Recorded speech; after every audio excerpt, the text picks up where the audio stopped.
서울의 스카이라인이 한눈에 내려다 보이는 미리네 그룹 본사 최상층 회의실에는 숨막히는 정적만이 감돌고 있었고 그 차가운 공기는 살얼음판을 걷는 듯한 긴장감을 조성했다.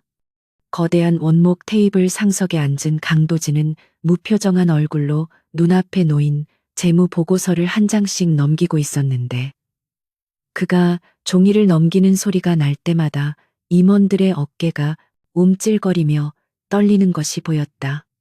도진의 날카로운 눈매와 완벽하게 정돈된 슈트 차림은 그를 더욱 비현실적인 존재로 보이게 만들었으며 마치 감정이 배제된 안드로이드처럼 냉철한 기운을 뿜어내고 있었다.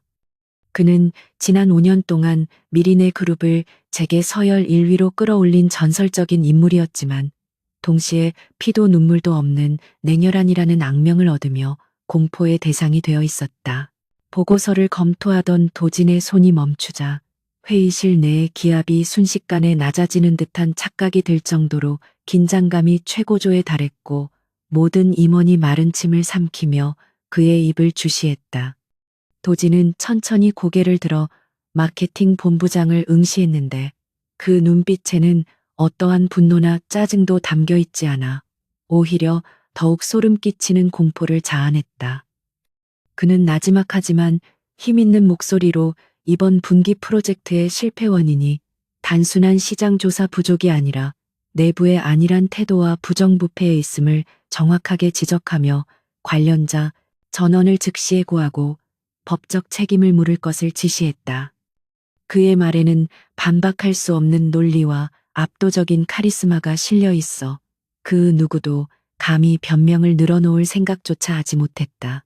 회의가 끝나고 도진이 회의실을 빠져나가자마자 복도에서는 직원들의 수군거림이 파도처럼 일렁이기 시작했는데 그들의 대화 주제는 언제나 도진의 사생활에 관한 것이었다.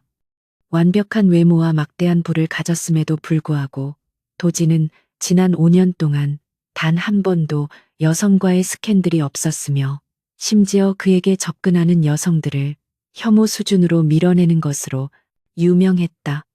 직원들은 그가 사실은 여자가 아닌 남자를 좋아한다는 소문을 사실인 양 속삭였고 일부는 그가 비밀리에 만나는 남성 파트너가 있다는 구체적인 헛소문까지 만들어내며 호기심을 충족시키고 있었다. 하지만 도진은 그런 소문 따위는 자신의 발밑에 기어다니는 개미 한 마리보다도 신경 쓰지 않는다는 듯 묵묵히 자신의 집무실로 향했다. 집무실로 돌아온 도진은 넥타이를 거칠게 풀어헤치며 소파에 몸을 던졌는데 그의 얼굴에는 방금 전 회의실에서의 냉철함 대신 깊은 피로와 고독이 짙게 배어 있었다. 그때 노크 소리와 함께 비서실장이나 다름없는 역할을 하는 신입 비서 김미영이 커피를 들고 들어왔는데 그녀의 옷차림은 회사 규정보다 훨씬 과감하고 도발적이었다. 그녀는 도진의 취향에 대한 소문을 믿지 않고 자신의 매력으로 그를 사로잡을 수 있다는 헛된 자신감에 차 있었으며 커피잔을 내려놓는 척하며 의도적으로 도진의 어깨에 자신의 가슴을 밀착시켰다. 그 순간 도진의 눈빛이 순식간에 맹수처럼 돌변하며 그녀의 손목을 낚아챘고 뼈가 으스러질 듯한 악력에 그녀는 비명을 질렀다. 도진은 혐오감 가득한 표정으로 그녀를 밀쳐내며 당장 인사팀에 가서 사직서를 제출하고 내 눈앞에서 영원히 사라지라고 차갑게 일갈했다. 바닥에 넘어진 김미영은 공포에 질려 뒷걸음질치며 도망치듯 집무실을 빠져나갔고 도진은 그녀가 닿았던 자신의 재킷 어깨 부분을 마치 오물이 묻은 것처럼 신경질적으로 털어냈다. 그에게 있어 여성의 접근은 단순한 귀찮음을 넘어 과거의 끔찍한 기억을 상기시키는 트리거와도 같았기에 그는 본능적으로 거부 반응을 일으킬 수밖에 없었다. 그는 책상 서랍 깊숙한 곳에서 낡은 폴라로이드 사진 한 장을 꺼내 들었고 사진 속에서 환하게 웃고 있는 한 여성을 바라보며 거친 숨을 몰아쉬었다. 그때 집무실 문이 벌컥 열리며 유일하게 도진의 공간을 마음대로 드나들 수 있는 친구이자 미린의 그룹의 이사인 차민우가 요란하게 등장했다. 민우는 방금 울며 뛰쳐나간 비서를 보았다며 혀를 찼지만 그의 표정에는 도진에 대한 걱정보다는 장난기가 가득 서려 있었다. 그는 도진에게 다가가 어깨를 툭 치며 이제 그만 고집 피우고 자신의 조언을 받아들이라며 이번 주말에 아주 괜찮은 남성 모델과의 식사 자리를 마련했다고 너스레를 떨었다. 민우는 도진이 여성을 멀리하는 이유가 성 정체성 때문이라고 굳게 믿고 있었으며 친구로서 그를 돕기 위해 지난 몇 년간 끊임없이 남성들과의 만남을 주선하려 노력해왔다. 도진은 민우의 헛소리에 대꾸할 가치도 없다는 듯 사진을 다시 서랍에 넣으며 차가운 목소리로 당장 나가서 일이나 하라고 쏘아붙였다. 하지만 민우는 굴하지 않고 도진의 책상 위에 앉아 진지한 표정으로 너는 너무 외로워 보인다고 말하며 이제 그만 과거의 망령에서 벗어나 새로운 사랑을 찾아야 한다고 충고했다. 도진은 민우의 말에 씁쓸한 미소를 지으며 자신이 잊지 못하는 것은 망령이 아니라 자신의 심장 그 자체라고 속으로 되뇌었다. 그는 민우를 억지로 문 밖으로 밀어내며 다시는 그런 쓸데없는 주선을 하지 말라고 경고했지만 민우는 포기하지 않겠다는 눈빛을 보내며 사라졌다. 퇴근 후 도진이 향한 곳은 강남의 화려한 클럽이나 고급 레스토랑이 아닌 한강이 내려다 보이는 자신의 펜트하우스였다. 그곳은 도진의 부를 상징하는 공간이었지만 동시에 그가 세상과 단절된 채 오로지 과거의 기억 속에 잠기는 고립된 성이기도 했다. 텅 빈 거실에 들어선 그는 불을 켜지 않은 채 어둠 속에 앉아 독한 위스키를 잔에 따랐고 창밖으로 보이는 서울의 야경을 멍하니 응시했다. 5년이라는 시간이 흘렀지만 그의 시간은 여전히 그 사고가 있었던 그날에 멈춰 있었으며 매일 밤 악몽과도 같은 죄책감이 그를 괴롭히고 있었다. 술기운이 오르자 도진은 벽에 걸린 거대한 그림 뒤에 숨겨진 금고를 열어 그 안에 보관된 낡은 스마트폰 한 대를 꺼냈다. 그것은 5년 전 실종된 연인 한서연이 사용하던 비상용 통신기기였으며 배터리가 방전된 지 오래되어 켜지지 않는 고철 덩어리에 불과했다. 하지만 도진은 매일 밤 이 전화기를 충전기에 꽂고 혹시라도 걸려올지 모르는 연락을 기다리는 미친 짓을 반복하고 있었다. 서연은 전직 정보기관 요원 출신으로 도진을 보호하다가 의문의 폭발 사고로 시신조차 찾지 못한 채 사라졌고 세상은 그녀가 죽었다고 결론 내렸지만 도진만은 그녀의 죽음을 인정하지 않았다. 그는 서연이 마지막으로 남겼던 말인 반드시 살아서 돌아오겠다는 약속을 신념처럼 붙들고 있었지만 시간이 지날수록 그 희망은 점점 고통스러운 고문이 되어가고 있었다.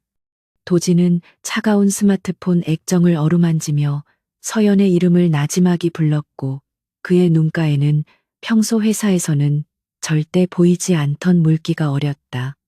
그가 남자를 좋아한다는 세상의 오해는 그에게 있어 오히려 다행스러운 방패막이었는데 그 덕분에 굳이 다른 여성과의 관계를 맺지 않아도 되었고 오로지 서연만을 그리워할 수 있었기 때문이었다.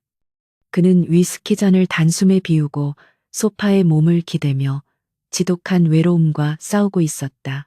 그 순간 칠흑 같은 어둠 속에서 기이한 진동 소리가 울려 퍼지기 시작했는데 그것은 도진의 현재 휴대폰이 아닌 탁자 위에 올려둔 서연의 낡은 스마트폰에서 나는 소리였다.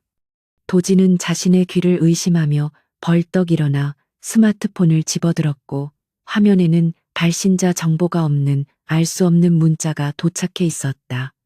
심장이 터질 듯이 요동치는 것을 느끼며 그는 떨리는 손가락으로 메시지를 확인했는데 그곳에는 의미를 알 수 없는 숫자와 알파벳의 나열만이 가득했다. 일반인이 보았다면 스팸 문자나 오류라고 생각하고 넘겼겠지만 도진의 눈은 그 난해한 문자열을 보자마자 경악으로 크게 확장되었다. 그것은 도진과 서연이 연애 시절 둘만이 알아볼 수 있도록 장난삼아 만들었던 고유의 암호 체계였으며 세상 그 누구도 해독할 수 없는 그들만의 언어였다. 도진은 머릿속으로 빠르게 암호를 해독하기 시작했고 문자열이 하나씩 의미를 가진 단어로 변환될 때마다 그의 호흡은 점점 거칠어졌다. 북위 37도, 동경 126도, 제3부두, 붉은 컨테이너, 자정. 그것은 분명한 장소와 시간을 가리키는 좌표였으며 동시에 서연이 살아있다는 확실한 증거이자 구조 요청이었다. 도진은 5년 동안 멈춰있던 심장이 다시 미친 듯이 뛰는 것을 느꼈고 그의 눈빛에서는 방금 전까지의 슬픔이 사라지고 맹렬한 불꽃이 타오르기 시작했다. 도진은 즉시 옷장을 열어 평소 즐겨 입던 고급 슈트 대신 활동하기 편한 검은색 전술 재킷과 카고 팬츠로 갈아입었다. 그는 서랍 깊숙한 곳에 봉인해 두었던 무기 케이스를 꺼내어 날카로운 단검과 특수 제작된 3단봉을 챙겨 허리춤에 단단히 고정했다. 지금 이 순간 그는 미린의 그룹의 총재 강도진이 아니라 사랑하는 여자를 구하기 위해 지옥이라도 뛰어들 준비가 된 한 명의 전사로 되돌아가고 있었다. 그는 거울 속에 비친 자신의 모습을 바라보며 서연을 앗아갔던 놈들이 누구든 간에 이번에는 절대로 살려두지 않겠다고 다짐했다. 펜트하우스를 나서는 도진의 발걸음에는 한치의 망설임도 없었으며 그는 지하 주차장에 세워진 최고급 세단 대신 구석에 먼지가 쌓여있던 고성능 바이크에 시동을 걸었다. 엔진의 굉음이 지하 주차장을 울리며 잠자고 있던 야수의 본능을 깨웠고 도진은 헬멧을 쓰며 계기판의 시계를 확인했다. 약속 시간인 자정까지는 불과 30분밖에 남지 않았고 목적지인 제3부두까지는 평소라면 1시간이 걸리는 거리였지만 지금의 그에게 속도 제한 따위는 무의미했다. 그는 바이크를 급발진시키며 어둠이 깔린 서울의 도로를 향해 총알처럼 튀어나갔고 바람을 가르는 소리와 함께 5년 만에 재회를 향한 질주를 시작했다. 도로 위를 질주하는 도진의 머릿속에는 오직 서연의 얼굴만이 가득했고 그녀가 살아있다면 왜 5년 동안 연락하지 않았는지에 대한 의문은 일단 접어두기로 했다. 지금 중요한 것은 그녀가 위험에 처해 있다는 사실과 자신이 그녀를 구할 수 있는 유일한 사람이라는 것뿐이었다. 그는 핸들을 꽉 쥐며 도로 위의 차량들을 고개하듯 추월해 나갔고 붉은 미등들이 그리는 궤적을 뚫고 항구 도시의 검은 바다를 향해 속도를 높였다. 오늘 밤 세상은 강도진이 남자를 좋아한다는 소문이 얼마나 터무니없는 것이었는지를 그리고 그가 한 여자를 위해 얼마나 잔혹해질 수 있는지를 목격하게 될 것이었다. 칠흑 같은 어둠이 내려앉은 인천항 제3부두는 거친 바닷바람 소리와 낡은 크레인이 삐걱거리는 소음만이 가득한 황량한 공간이었고 그곳에는 인간의 온기라고는 찾아볼 수 없는 스산함이 감돌고 있었다. 강도진은 거친 숨을 몰아쉬며 바이크에서 내려 암호가 가리키던 붉은 컨테이너 앞으로 다가갔지만 이미 그곳에는 아무도 없었고 차가운 철문만이 굳게 닫혀 있었다. 그는 절망감에 휩싸여 주먹으로 컨테이너 벽을 강하게 내리쳤고 둔탁한 금소금이 밤 공기를 가르며 그의 허무함을 대변하는 듯 울려 퍼졌다. 하지만 그는 포기하지 않고 휴대폰의 플래시를 켜 주변을 샅샅이 뒤지기 시작했고 바닥에 떨어진 작은 금속 조각 하나를 발견하고는 그 자리에 얼어붙었다. 그것은 5년 전 자신이 서연에게 선물했던 특수 제작된 탄피 목걸이의 펜던트였으며 표면에는 미세한 극힘 자국이 남아있어 방금 전까지 누군가 이곳에 머물렀음을 증명하고 있었다. 도진은 떨리는 손으로 차가운 금속 펜던트를 움켜쥐었고 그 작은 물건에서 전해지는 희미한 온기가 마치 서연의 체온인 양 느껴져 가슴 깊은 곳에서부터 뜨거운 것이 치밀어 올랐다. 그녀는 분명히 살아있었고 자신에게 무언가 메시지를 전달하기 위해 위험을 무릅쓰고 이곳까지 왔다가 급하게 자리를 뜬 것이 분명했다. 도진은 주변의 타이어 자국을 살피며 그녀가 떠난 방향을 추적하려 했지만 항구의 아스팔트 위에는 수많은 트럭들이 오간 흔적들이 뒤엉켜 있어 구체적인 경로를 파악하기가 불가능했다. 그는 분노와 안도가 뒤섞인 복잡한 감정으로 밤하늘을 올려다보았고 서연을 쫓아낸 존재가 누구든 간에 그들을 찾아내어 뼈와 살을 분리해 놓겠다고 다짐하며 다시 바이크에 올랐다. 다음 날 아침 미리네 그룹 본사 대회의실은 무거운 침묵에 잠겨 있었는데 그것은 예정된 이사회가 시작된 지 30분이 지나도록 의장인 도진이 나타나지 않았기 때문이었다. 평소 1분의 오차도 허용하지 않는 완벽주의자인 도진이 중요한 안건을 다루는 이사회의 무단으로 불참한다는 것은 상상조차 할 수 없는 일이었기에 임원들은 당황한 기색을 감추지 못하고 웅성거렸다.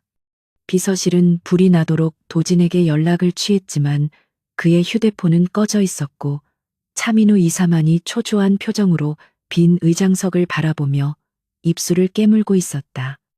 민우는 어젯밤 도진이 무언가에 홀린 듯 뛰쳐나갔던 것을 기억하고 있었기에 그에게 심상치 않은 일이 발생했음을 직감하고 회의를 급히 연기시킨 뒤 도진의 개인 펜트하우스로 차를 몰았다. 그 시각 도진은 회사가 아닌 자신의 펜트하우스 내부에 마련된 비밀 보안실에 틀어박혀 밤새도록 가져온 펜던트를 분석하고 항구 주변의 CCTV 영상을 해킹하여 단서를 찾고 있었다.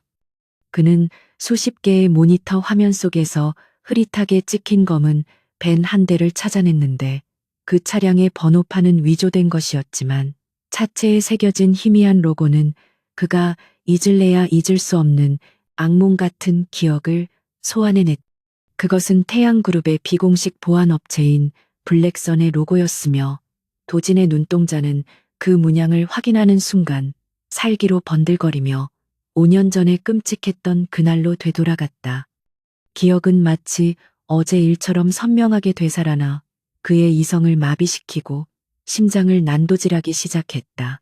5년 전 강도진은 지금처럼 냉철한 총재가 아니라 후계자 수업을 받던 혈기왕성하지만 경험 부족한 청년이었고 한서연은 그의 곁을 지키던 경호팀장이자 비밀스러운 연인이었다. 당시 도진은 미리네 그룹의 경영권을 두고 이복형들과 치열한 암투를 벌이고 있었고 경쟁 그룹인 태양그룹의 최무각 회장은 이 혼란을 틈타 미리네를 집어삼키려는 야욕을 드러내고 있었다. 어느 날 도진은 내부 고발자를 만나기 위해 경호원을 최소화한 채 외진 폐공장을 찾았지만 그것은 최무각이 파놓은 치밀한 함정이었다. 수십 명의 무장 괴한들이 들이닥쳤고 도진과 서연은 퇴로가 차단된 채 절체절명의 위기에 처하게 되었다. 서연은 압도적인 수적 열세에도 불구하고 도진을 지키기 위해 초인적인 전투 능력을 발휘하며 괴한들을 쓰러뜨려 나갔지만 그 과정에서 온몸에 치명적인 상처를 입게 되었다.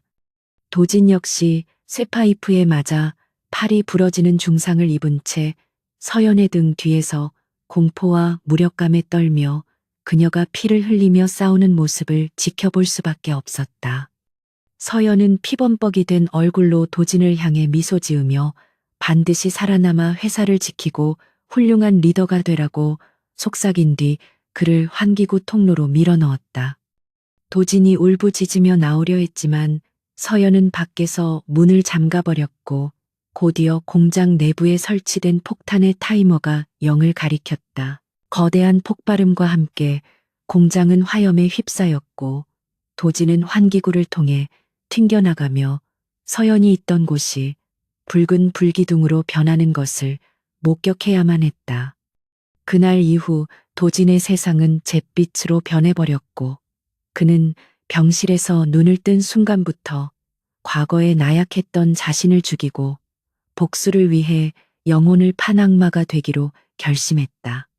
그는 서연의 시신조차 찾지 못했다는 경찰의 말에 절망했지만 마음 한구석에서는 그녀가 어딘가에 살아있을 것이라는 신랄 같은 희망을 품고 5년을 버텨왔던 것이다. 화면 속의 블랙선 로고는 그날의 배우가 최무각이었음을 다시 한번 확인시켜주는 명백한 증거이자 멈춰있던 복수의 시계바늘을 다시 움직이게 만드는 신호탄이었다.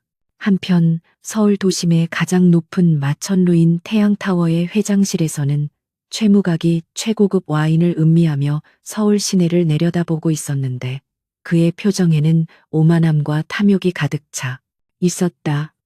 그는 50대 중반의 나이에도 불구하고 철저한 관리로 다부진 체격을 유지하고 있었지만 눈빛에는 숨길 수 없는 잔혹함과 비열함이 서려 있었다. 그는 최근 미린의 그룹의 성장세가 자신의 태양 그룹을 위협하는 것에 대해 심기가 불편한 상태였으며 강도진이라는 젊은 놈이 자신의 예상을 깨고 승승장구하는 것이 못마땅했다.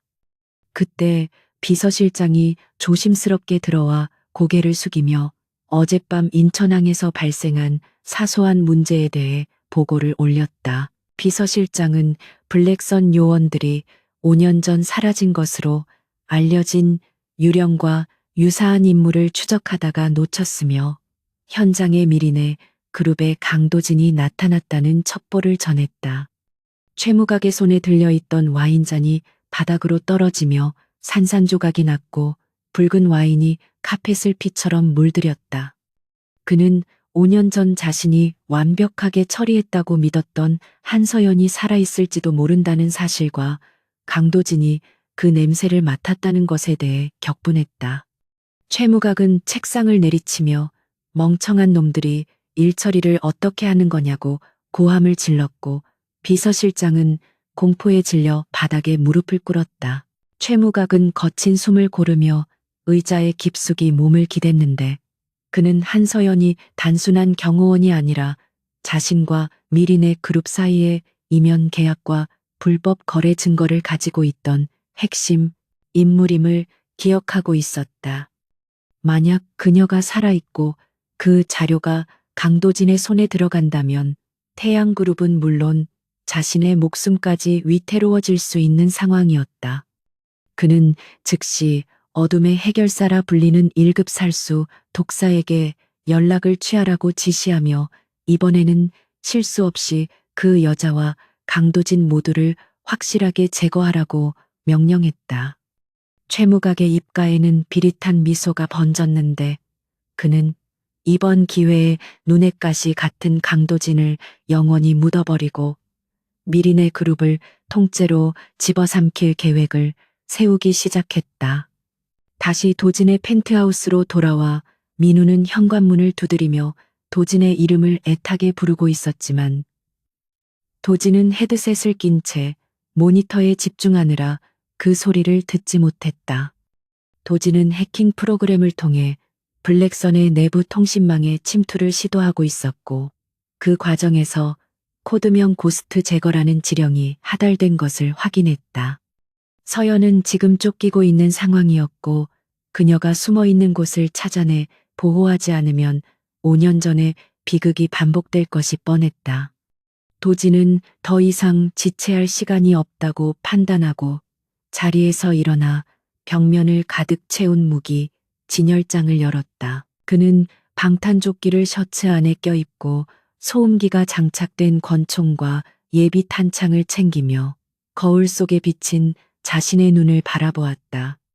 그 눈빛은 기업 총수의 이성적인 눈빛이 아니라 먹잇감을 노리는 맹수의 살기로 가득 차 있었으며 그는 이제 법과 원칙이 아닌 힘과 폭력으로 사랑하는 여자를 지켜내기로 결심했다. 그때 현관문이 열리며 민우가 숨을 헐떡이며 들어왔고 무장한 도진의 모습을 보자마자 사색이 되어 그 자리에 멈춰섰다. 민우는 도진이 극단적인 선택을 하려는 것으로 오해하고 다급하게 소리치며 말리려 했지만 도진의 표정을 보고는 입을 다물 수밖에 없었다. 도진은 민우에게 다가가 자신의 어깨를 잡은 민우의 손을 부드럽게 떼어내며 당분간 회사를 부탁한다고 나지막이 말했다. 그의 목소리는 평소보다 훨씬 차분했지만 그 안에 담긴 결의는 바위처럼 단단하여 민우는 더 이상 그를 막을 수 없음을 깨달았다. 도진은 민우에게 자세한 설명은 나중에 하겠다고 말한 뒤 책상 위에 놓인 법인, 인감과 금고 열쇠를 건네주었다. 민우는 떨리는 손으로 그것들을 받아들며 도대체 무슨 일이 벌어지고 있는 거냐고 물었지만 도진은 대답 대신 짧은 눈인사만을 남기고 펜트하우스를 빠져나갔다. 엘리베이터를 타고 내려가는 도진의 머릿속에는 서연을 구할 전략들이 빠르게 수립되고 있었다. 그는 태양그룹의 추정망을 역이용하여 그들을 따돌리고 서연과 접선할 계획을 세웠으며 이를 위해서는 자신의 목숨을 미끼로 던지는 위험한 도박이 필요했다.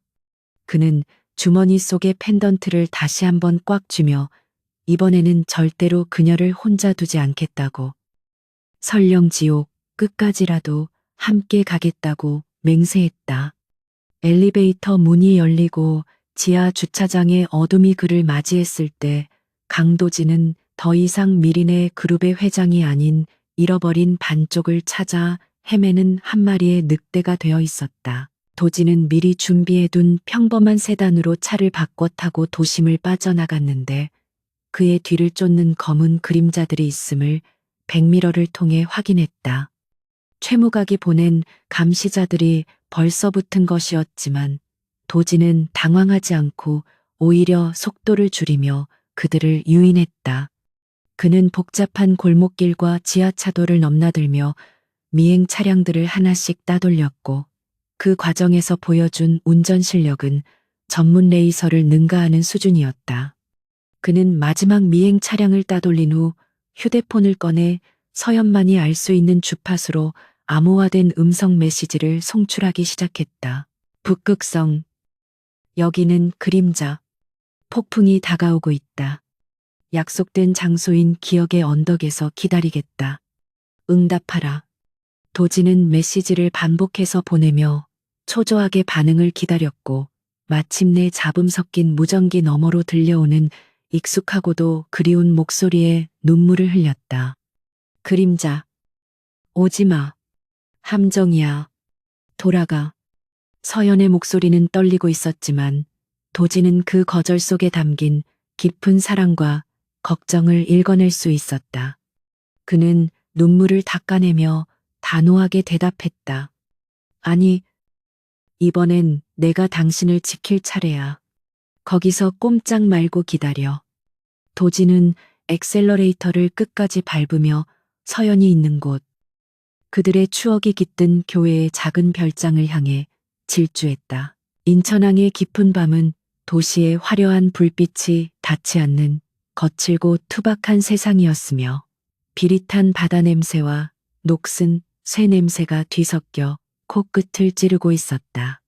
강도진은 기억의 언덕이라 불리는 제3부두의 컨테이너 적치장 가장 높은 곳에 몸을 숨긴 채 아래를 내려다보고 있었는데 이곳은 5년 전 그와 한서연이 몰래 데이트를 즐기며 미래를 약속했던 그들만의 비밀 아지트였다. 차가운 바닷바람이 그의 옷깃을 파고들었지만 도진은 미동도 하지 않고 어둠 속에서 움직이는 모든 그림자를 주시하며 신경을 곤두세우고 있었다. 그는 서연이 보낸 메시지가 단순한 구조 요청이 아니라 이곳에서 만나자는 무언의 약속임을 확신하고 있었기에 심장은 터질 듯이 뛰었지만 머릿속은 그 어느 때보다 차갑게 식어 있었다. 그는 자신의 위치가 노출되지 않도록 호흡조차 조절하며 어둠과 하나가 되어 서연이 나타나기만을 기다리고 있었다. 그때 정막을 깨고 고급 세단 한 대가 거친 엔진 소리를 내며 부두 입구로 들어와 도진이 숨어있는 컨테이너 아래쪽에 멈춰섰다. 도진은 미간을 찌푸리며 조준경을 통해 차량을 확인했는데 운전석에서 내린 사람은 다름 아닌 그의 친구이자 미린의 그룹 이사 차민우였다. 민우는 도진이 회사 차량에 GPS를 끄고 사라지자 그가 평소 답답할 때마다 찾던 이곳으로 올 것이라고 제멋대로 추측하고 뒤따라온 것이었다. 민우의 등장에 도진은 당혹감을 감추지 못하고 몸을 숨기려 했지만 민우는 이미 도진의 바이크를 발견하고는 확신에 찬 표정으로 주위를 두리번거리며 큰 소리로 도진의 이름을 부르기 시작했다. 긴박한 상황에서 민우의 철없는 행동은 도진의 인내심을 한계까지 밀어붙였고 그는 이를 악물며 주먹을 꽉 쥐었다. 민우는 뒷좌석 문을 열어 누군가를 내리게 했는데 그곳에서 나온 인물은 훤칠한 키와 조각 같은 외모를 가진 젊은 남성이었다. 그는 유명 모델 지망생으로 민우가 도진의 외로움을 달래주기 위해 거액을 들여 섭외한 소개팅 상대였으며 민우는 이것이 친구를 위한 최선의 배려라고 굳게 믿고 있었다. 민우는 허공을 향해 소리치며 도진이 이곳에 있는 걸 다 안다고 말하고는 이제 그만 과거를 잊고 새로운 사람과 새 출발을 하라며 옆에 있는 남성을 소개하려 들었다.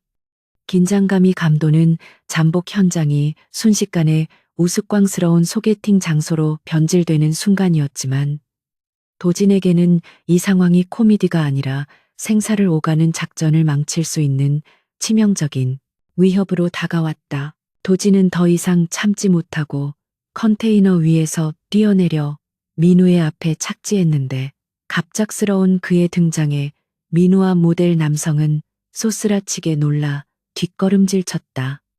도진의 눈빛은 살기로 번들거리고 있었고 온몸에서는 맹수와 같은 압도적인 기운이 뿜어져 나와 주변의 공기마저 얼어붙게 만들었다. 도진은 민우의 멱살을 잡고 낮은 목소리로 당장 이 사람을 데리고 꺼지라고 으르렁거렸는데 그 목소리에는 거절할 수 없는 절대적인 위압감이 실려 있었다. 민우는 도진의 격한 반응에 당황하면서도 친구가 걱정되어 여기까지 온 자신의 성의를 무시한다며 서운함을 토로했지만 도진의 표정은 조금도 흔들리지 않았다. 영문을 모르는 모델, 남성은 겁에 질려 떨고 있었고 도진은 그에게 차가운 시선을 던지며 지금 당장 사라지지 않으면 내 인생에서 오늘이 가장 후회되는 날이 될 것이라고 경고했다. 남성은 도진의 기세에 눌려 비명도 지르지 못한 채 차 안으로 도망쳤고 민우 역시 심상치 않은 분위기를 감지하고는 더 이상 고집을 피우지 못했다. 민우는 도진에게 나중에 후회하지 말라는 말을 남기고 서둘러 차에 올라타 부두를 빠져나갔지만 그의 눈에는 여전히 도진에 대한 오해와 걱정이 가득했다. 도진은 멀어지는 민우의 차를 바라보며 한숨을 내쉬었지만 친구가 무사히 현장을 벗어났다는 사실에 안도하며 다시 본래의 냉철한 모습으로 돌아왔다. 민우가 떠나고 다시 찾아온 정적 속에서 도진은 흩어진 집중력을 모으기 위해 심호흡을 하며 주변을 경계했다. 바로 그 순간 부두의 반대편 창고 구역에서 날카로운 파열음과 함께 둔탁한 타격음이 들려왔고 곧이어 누군가 다급하게 달리는 발소리가 밤 공기를 타고 전해졌다. 도진은 본능적으로 몸을 낮추고 소리가 난 방향으로 이동하기 시작했는데 그의 움직임은 훈련된 표범처럼 은밀하고 신속했다. 컨테이너 사이를 빠져나온 도진의 시야에 여러 명의 건장한 사내들에게 쫓기는 한 여성의 실루엣이 들어왔고 그녀는 비틀거리면서도 필사적으로 도망치고 있었다. 검은색 전술복을 입고 얼굴을 복면으로 가린 여성은 막다른 길에 몰리자 뒤를 돌아 추격자들과 맞서기 시작했는데 그녀의 움직임은 부상을 입은 상태임에도 불구하고 놀라울 정도로 정교하고 치명적이었다. 그녀는 달려드는 사내의 팔을 꺾어 제압하고 곧바로 다른 사내의 급소를 가격하는 등 군더더기 없는 실전 무술을 구사하고 있었다. 도진은 숨을 죽이고 그 광경을 지켜보던 중 그녀가 특유의 회전 발차기로 상대를 쓰러뜨리는 모습을 보고 심장이 멈추는 듯한 충격을 받았다. 그것은 5년 전 그가 서연에게서 직접 배웠던 기술이었으며 세상에서 오직 그녀만이 구사할 수 있는 독특한 리듬과 각도를 가지고 있었다. 그녀가 바로 한서연이라는 확신이 드는 순간 도진의 이성은 마비되었고 오로지 그녀를 구해야 한다는 본능만이 그의 몸을 지배했다. 추격자들은 태양그룹의 사병 조직인 블랙선 요원들로 그들은 인정사정 없이 쇠파이프와 단검을 휘두르며 그녀를 몰아붙이고 있었다. 서연은 수적 열쇠와 부상으로 인해 점차 방어가 무너지고 있었고 한 놈이 그녀의 등 뒤에서 칼을 꽂으려는 절체절명의 순간이었다. 도진은 괴성을 지르며 어둠 속에서 튀어나와 놈의 손목을 낚아채고 그대로 뼈를 부러뜨리며 바닥에 내리꽂았다. 갑작스러운 난입자의 등장에 블랙선 요원들은 당황하며 물러섰고 도진은 서연의 앞을 가로막고 서서 놈들을 노려보았다. 도진은 바닥에 떨어진 쇠파이프를 집어들고 능숙하게 자세를 잡았는데 5년 전 무력하게 당하기만 했던 나약한 도련님의 모습은 온데간데 없었다. 그는 지난 5년 동안 지옥 같은 훈련을 견디며 자신을 단련해왔고 지금 그 모든 분노와 힘을 쏟아부을 준비가 되어 있었다. 요원들이 일제히 덤벼들자 도진은 짐승 같은 포효와 함께 그들 속으로 뛰어들었고 처절한 육탄전이 벌어졌다. 도진의 공격은 세련되지는 않았지만 묵직하고 파괴적이었으며 무엇보다 죽음을 두려워하지 않는 기세가 상대를 압도했다.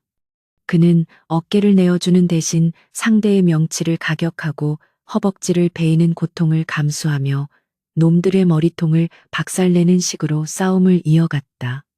서연 역시 도진의 등장에 놀란 기색을 보였지만 곧바로 전열을 가다듬고 도진의 등을 지키며 협공을 펼치기 시작했다. 두 사람은 말 한마디 나누지 않았음에도 불구하고 마치 오랫동안 호흡을 맞춰온 파트너처럼 완벽한 조화를 이루며 적들을 하나둘씩 쓰러뜨려 나갔다. 치열한 전투 끝에 마지막 남은 요원이 비명을 지르며 바다로 떨어지자 부두에는 다시 무거운 침묵과 거친 숨소리만이 남게 되었다. 도진은 피범벅이 된 옷을 입은 채 뒤를 돌아 서연을 바라보았고 그녀 역시 거친 호흡을 몰아쉬며 복면 너머로 도진을 응시하고 있었다. 떨리는 손으로 도진이 다가가려 하자 서연은 뒷걸음질 치며 오지 말라고 소리쳤지만 그 목소리는 물기에 젖어 있었다. 도진은 그녀의 경고를 무시하고 성큼성큼 다가가 거칠게 그녀의 복면을 벗겨냈고 마침내 5년 동안 꿈속에서만 그리던 얼굴이 달빛 아래 드러났다. 그녀의 얼굴은 흉터와 피로 얼룩져 있었고 5년 전보다 훨씬 야위어 있었지만 그 눈동자만은 여전히 도진이 기억하는 강인하고 따뜻한 빛을 품고 있었다. 서연은 도진의 시선을 피하며 고개를 돌렸지만 도진은 그녀의 어깨를 붙잡고 자신을 보라며 애원하듯 말했다. 왜 돌아오지 않았냐는 원망 섞인 질문이 목구멍까지 차올랐지만 그녀의 처참한 몰골을 보는 순간 모든 말이 사라지고 오직 안도감만이 가슴을 채웠다. 도진은 말없이 그녀를 으스러질 듯 끌어안았고 서연은 잠시 머뭇거리다가 이내 참았던 눈물을 터뜨리며 도진의 품에 무너져 내렸다. 하지만 감동적인 재회의 순간도 잠시 부두 입구 쪽에서 수많은 차량의 헤드라이트 불빛과 함께 사이렌 소리가 들려오기 시작했다.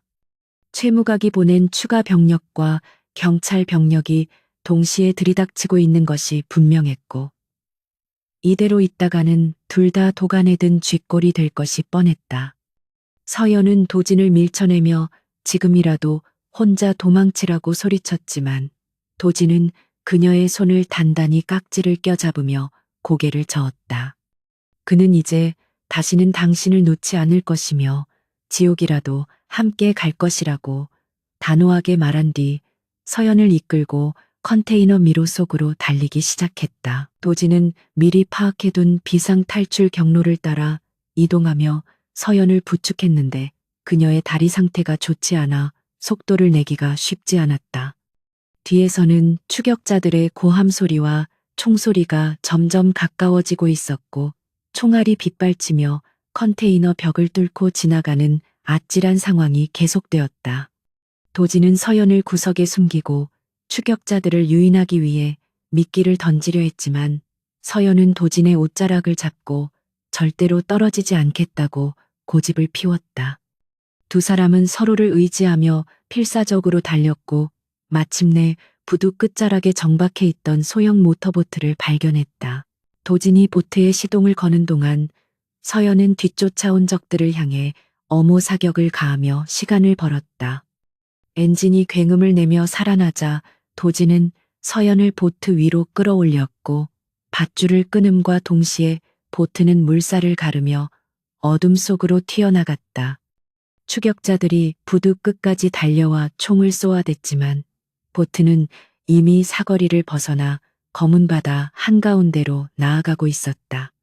도지는 한 손으로는 키를 잡고 다른 한 손으로는 서연의 차가운 손을 꼭 잡은 채 멀어지는 육지의 불빛을 바라보았다. 차가운 바닷바람이 두 사람의 얼굴을 때렸지만 맞잡은 두 손의 온기만은 그 무엇보다 뜨거웠다. 도지는 서연을 바라보며 이제 안전하다고 안심시켰지만 서연의 표정은 여전히 어두웠고 그녀는 무언가 말하려는 듯 입술을 달싹거렸다. 도지는 그녀의 불안을 감지하고 지금은 아무 생각 말고 쉬라고 말하며 자신의 재킷을 벗어 그녀의 어깨에 덮어주었다. 보트는 인천 앞바다의 험한 파도를 넘어 도진이 비밀리에 마련해둔 안전 가옥이 있는 외딴 섬을 향해 나아갔다. 바다 한가운데서 도진은 하늘을 올려다보며 친구들에게 그리고 세상에게 자신이 남자를 좋아한다고 오해받았던 지난 5년의 시간이 결코 헛되지 않았음을 느꼈다. 그 오해 덕분에 그는 그 어떤 유혹이나 방해 없이 오로지 서연만을 기다릴 수 있었고 마침내 그녀를 다시 찾을 수 있었기 때문이었다. 그는 이제 세상이 자신을 어떻게 보든 상관없다고 생각하며 오직 옆에 있는 이 여자를 지키는 것에 남은 생을 바치겠다고 다짐했다.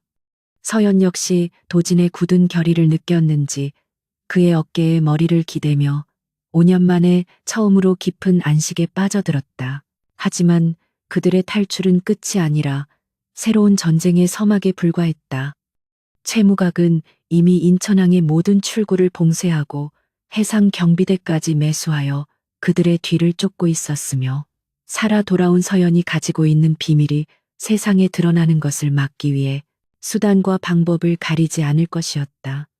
도지는 밤바다의 짙은 어둠 속에서 다가오는 폭풍의 기운을 감지하며 더욱 힘주어 서연의 손을 잡았다.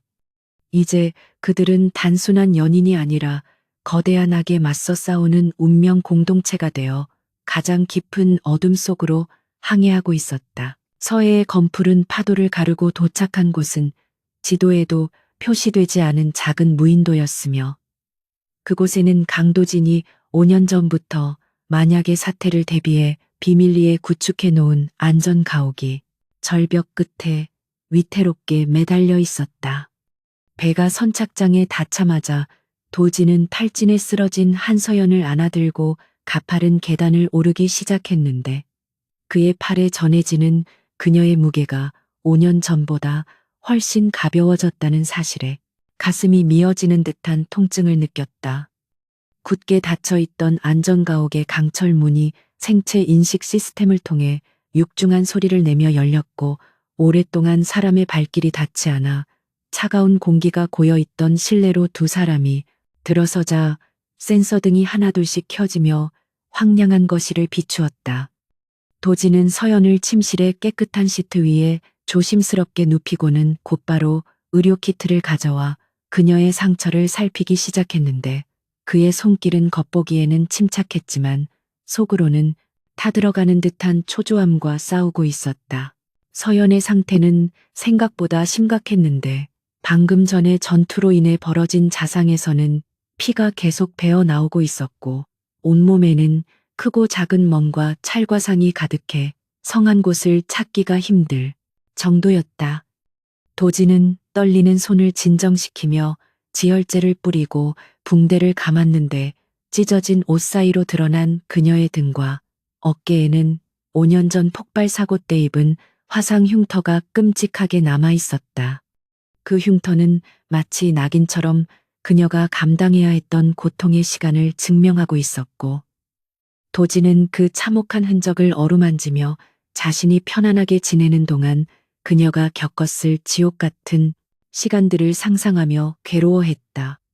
서연은 고통 속에서도 신음소리 한 번 내지 않고 입술을 깨물며 참아내고 있었는데 그 모습이 오히려 도진의 마음을 더 아프게 후벼 팠다. 응급처치가 어느 정도 마무리되자 서연은 힘겹게 눈을 뜨고 도진을 바라보았는데 그녀의 눈빛에는 고마움보다는 걱정과 두려움이 더 크게 자리 잡고 있었다. 그녀는 거친 숨을 몰아쉬며 도진의 손을 밀어내고 지금이라도 자신을 버리고 떠나야 한다고 말하며 최무각은 당신이 생각하는 것보다 훨씬 더 위험한 존재라고 경고했다.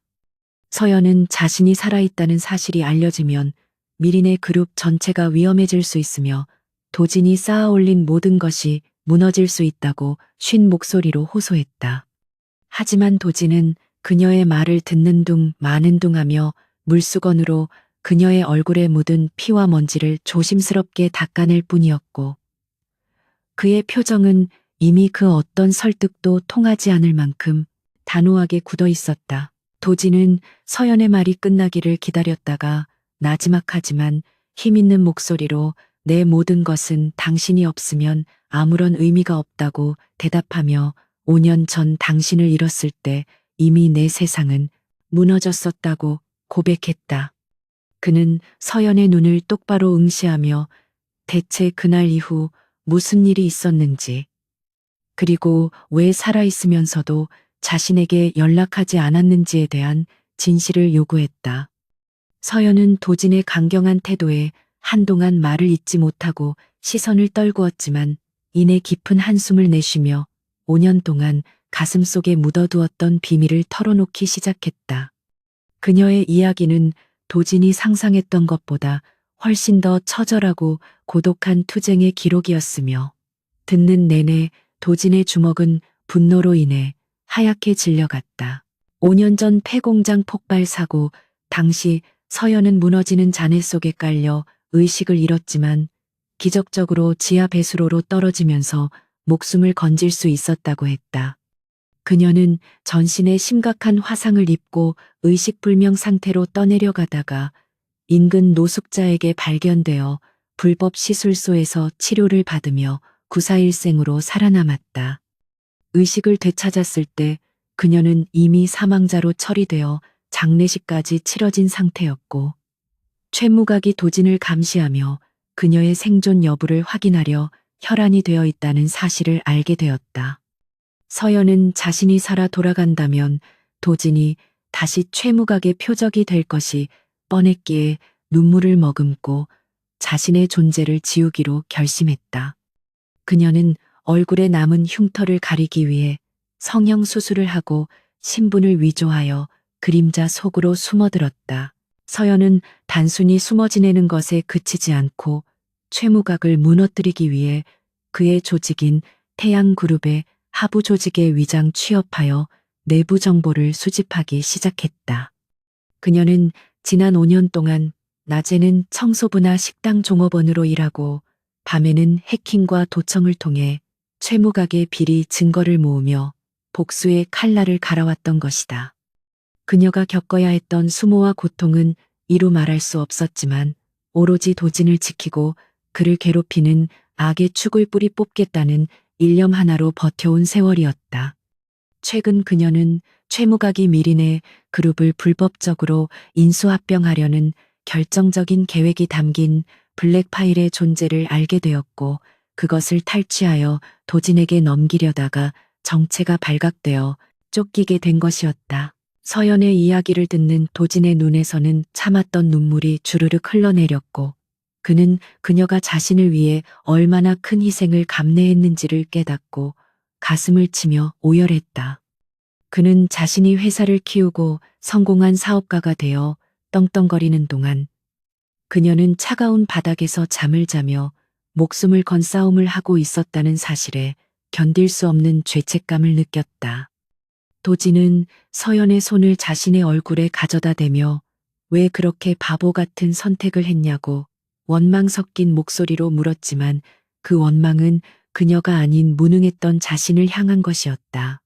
서연은 도진의 눈물을 닦아주며 당신이 무사히 성장하여 훌륭한 리더가 된 것만으로도 자신의 희생은 가치가 있었다고 희미하게 미소 지었다. 도진은 서연의 손을 꽉 잡으며 세상 사람들이 자신에 대해 뭐라고 수군거리는지 아느냐고 물었고 서연은 고개를 저으며 모른다는 표정을 지었다.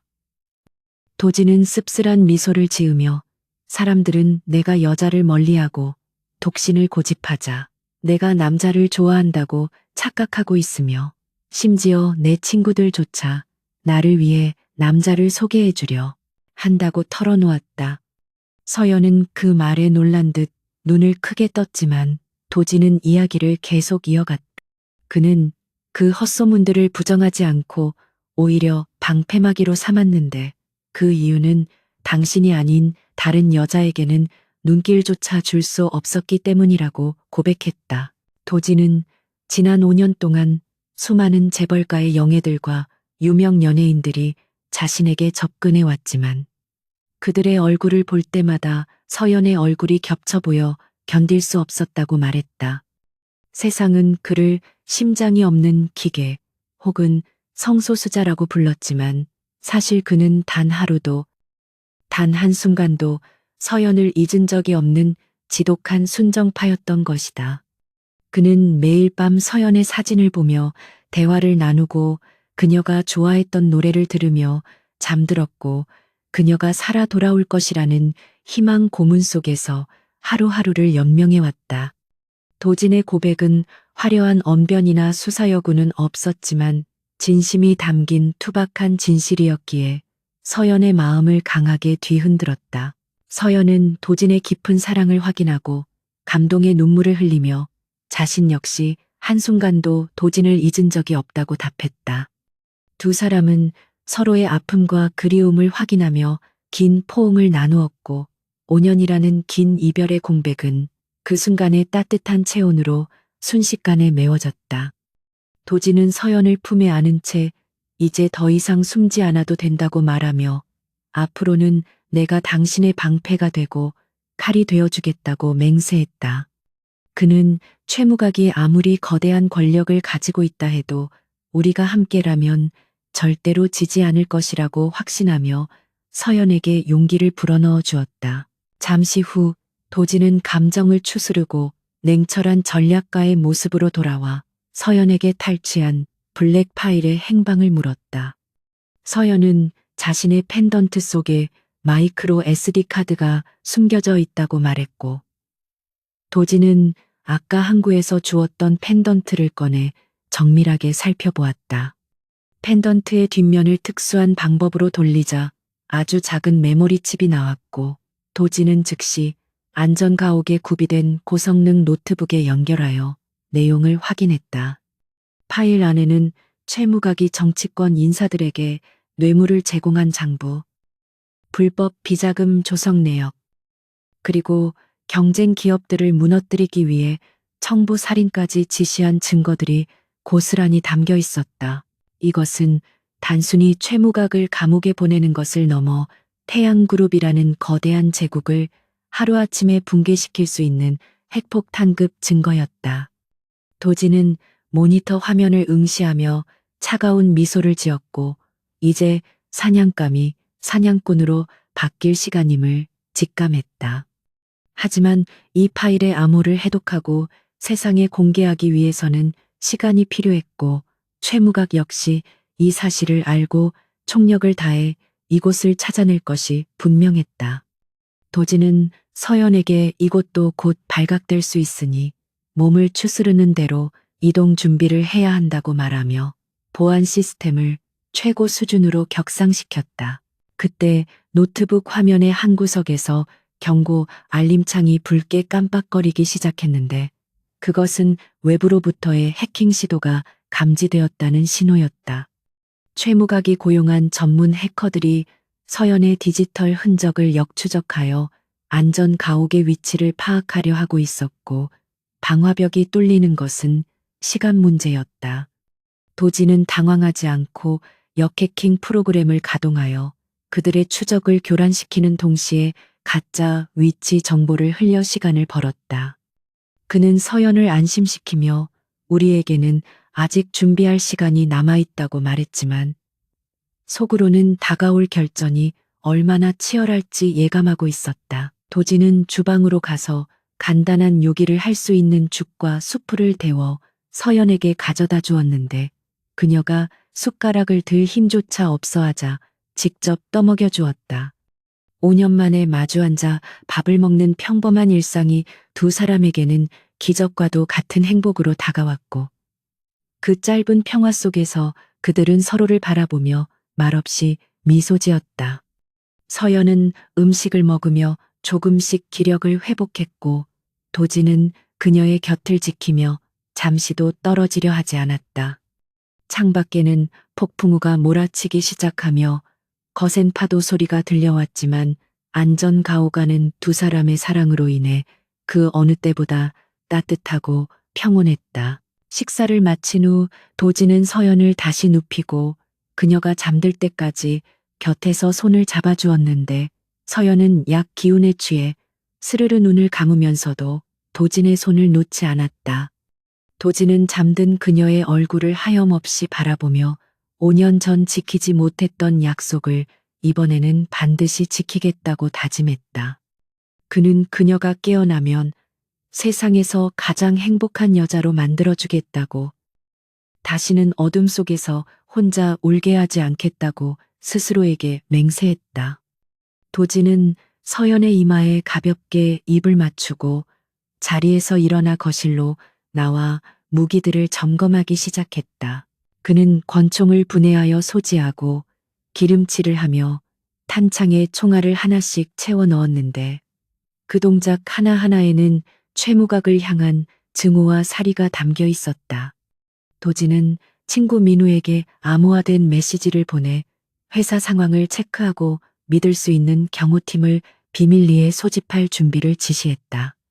이제 곧 이곳은 전쟁터가 될 것이고 도지는 그 전쟁에서 승리하기 위해 자신의 모든 지략과 자원을 동원할 생각이었다.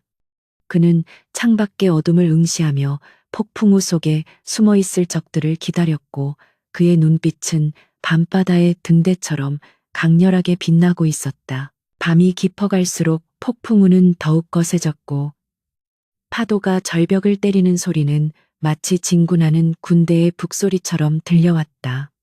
도지는 소파에 앉아 잠시 눈을 붙이려 했지만 예민해진 감각은 그를 깨어있게 만들었고 그는 작은 소리 하나에도 민감하게 반응하며 경계를 늦추지 않았다. 그는 서연과 함께 보낼 미래를 꿈꾸며 지금의 위기를 극복할 힘을 얻었고 그녀가 자신의 곁에 있다는 사실만으로도 두려움 따위는 느껴지지 않았다. 5년이라는 긴 기다림 끝에 찾아온 이 짧은 순간은 그에게 영원과도 같은 가치를 지니고 있었으며 그는 이 순간을 지키기 위해 악마가 되는 길도 마다하지 않을 것이었다. 시간이 얼마나 흘렀을까? 새벽이 밝아오기 전 가장 어두운 시간에 도진의 통신기에 잡음 섞인 경고음이 울리기 시작했다. 섬의 해안 경비 센서에 정체불명의 선박들이 접근하고 있다는 신호가 포착된 것이었고 그 수는 한두 척이 아니었다. 최무각이 예상을 깨고 훨씬 더 빠르고 대규모로 병력을 투입한 것이 분명했고 이는 그가 이번 일에 사활을 걸고 있다는 증거였다. 도지는 즉시 서연을 깨우러 침실로 향하며 마음속으로 전투 준비를 마쳤다. 이제 피할 수 없는 대결의 시간이 다가왔고 강도진과 한서연 두 사람의 운명을 건 마지막 승부가 시작되려 하고 있었다. 새벽에 여명이 밝아오기도 전 거센 폭풍우가 몰아치는 무인도의 앞바다는 칠흑 같은 어둠 속에 잠겨 있었고 거친 파도가 절벽을 때리는 소리는 마치 전쟁의 서막을 알리는 북소리처럼 웅장하고도 공포스럽게 울려 퍼지고 있었다. 강도진은 안전가옥의 메인 통제실 모니터 앞에 서서 해안가로 접근하는 정체불명의 선박 5척을 응시하고 있었는데 그의 눈빛은 폭풍우보다 더 차갑고 매섭게 빛나고 있었다. 섬의 외곽 경비 센서는 이미 침입자들의 존재를 감지하고 붉은 경고등을 깜빡이며 요란한 소음을 내고 있었지만 도지는 당황하지 않고 침착하게 방어 시스템을 가동하며 다가올 전투를 준비했다. 그는 침실에서 힘겹게 몸을 일으켜 나오는 한서연을 부축하여 의자에 앉히고는 이제 곧 손님들이 들이닥칠 테니 마음의 준비를 하라고 담담하게 말했다. 서연은 창백한 얼굴로 모니터를 바라보며 침입자들의 규모가 예상보다 훨씬 크다는 사실에 경악을 금치 못했는데 그것은 단순한 암살조가 아니라 잘 훈련된 소규모 군대와 다름없는 병력이었다. 최무각은 이번 기회에 도진과 서연을 확실하게 제거하고 증거를 인멸하기 위해 자신의 사설 용병 부대인 블랙선의 정예 요원들을 총동원한 것이 분명해 보였다. 서연은 떨리는 손으로 도진의 옷자락을 잡으며 지금이라도 비상 탈출용 잠수정을 타고 혼자 빠져나가라고 애원했지만 도진은 단호하게 고개를 저으며 그녀의 손을 자신의 뺨에 가져다 댔다. 그는 더 이상 도망치지 않을 것이며 이곳을 저들의 무덤으로 만들어주겠다고 말하며 서연의 눈을 똑바로 바라보았다. 그때 도진의 개인 태블릿 PC가 요란하게 진동하며 긴급 뉴스 알림과 함께 주식시장의 속보가 쏟아지기 시작했는데 화면에 뜬 내용은 가히 충격적이었다. 속보 미린의 그룹 강도진 회장. 수천억 원대 횡령 및 비자금 조성 혐의 포착. 검찰 압수수색 임박. 최무각은 물리적인 공격뿐만 아니라 언론을 이용한 사회적 매장까지 동시에 진행하는 치밀하고도 악랄한 양동작전을 펼치고 있었던 것이다. 뉴스 앵커는 도진이 해외 페이퍼 컴퍼니를 통해 회사 돈을 빼돌렸다는 허위 사실을 마치 진실인 양 보도하고 있었고 인터넷 여론은 순식간에 도진을 비난하는 글로 도배되고 있었다. 미린의 그룹의 주가는 개장 전 시간 외 거래에서부터 곤두박질치고 있었고 주주들의 투매 물량이 쏟아지며 그룹 전체가 창사 이래 최대의 위기를 맞이하고 있었다. 도진은 자신의 명예가 실시간으로 바닥에 떨어지고 평생을 바쳐 일군 회사가 흔들리는 모습을 지켜보면서도 눈 하나 깜짝하지 않았는데 그에게 있어 지금 중요한 것은 주가 그래프가 아니라 옆에 있는 서연의 생명이었기 때문이었다. 그는 오히려 냉소적인 미소를 지으며 최무각이 생각보다 훨씬 더 급하고 초조해하고 있다는 사실을 간파했고 이 모든 것이 허위임을 입증할 증거가 자신의 손안에 있다는 사실에 안도했다. 그 순간 도진의 비밀 회선으로 전화가 걸려왔는데 발신자는 공포에 질린 목소리의 차민우였고 그는 울먹이며 회사 상황이 통제 불능 상태라고 보고했다. 이사회가 긴급 소집되어 도진의 해임안을 상정하려 하고 있으며 직원들은 동요하고 채권단은 자금 회수를 압박하고 있다는 절망적인 소식이었다. 민우는 도진에게 어디에 있느냐고 소리치며 당장 나타나서 해명하지 않으면 회사가 공중분해될 것이라고 절규했지만 도진은 침착한 목소리로 민우를 진정시켰다. 도진은 민우에게 지금부터 내가 하는 말을 잘 들으라고 명하며 자신은 지금 돌아갈 수 없으니 네가 내 대리인 자격으로 회사를 지휘하라고 지시했다. 민우는 말도 안 되는 소리라며 펄쩍 뛰었지만 도진은 너는 내 유일한 친구이자 가장 신뢰하는 파트너라고 말하며 네가 나라면 어떻게 할지 생각하고 행동하라고 단호하게 말했다. 도지는 자신의 금고에 보관된 비상 경영권 위임장과 대응 매뉴얼의 위치를 알려주며 오늘 하루만 버텨주면 내일 아침 모든 것이 뒤집힐 것이라고 확신을 심어주었다. 민우는 도진의 목소리에서 느껴지는 비장함과 결기에 압도되어 더 이상 반박하지 못하고 알겠다고 대답하며 전화를 끊었다. 도진은 휴대폰을 내려놓으며 친구에게 너무 큰 짐을 지운 것 같아 미안한 마음이 들었지만 지금은 오직 눈앞의 적에게 집중해야만 했다. 도진은 안전가옥의 모든 조명을 끄고 비상유도등만을 남겨 실내를 어둠 속에 잠기게 만들었고 곳곳에 설치된 함정과 자동화 방어 시스템을 활성화시켰다. 이 안전가옥은 겉보기에는 평범한 별장처럼 보였지만 사실은 도진이 서연을 찾게 되면 그녀를 보호하기 위해 요새처럼 설계한 공간으로 벽체는 방탄 소재로 되어 있었고 창문은 특수 강화 유리로 제작되어 있었다. 도진은 서랍에서 리모컨을 꺼내 버튼을 눌렀고 거실 바닥과 벽면에서 숨겨져 있던 기관총 포탑과 가스 살포 장치가 모습을 드러냈다.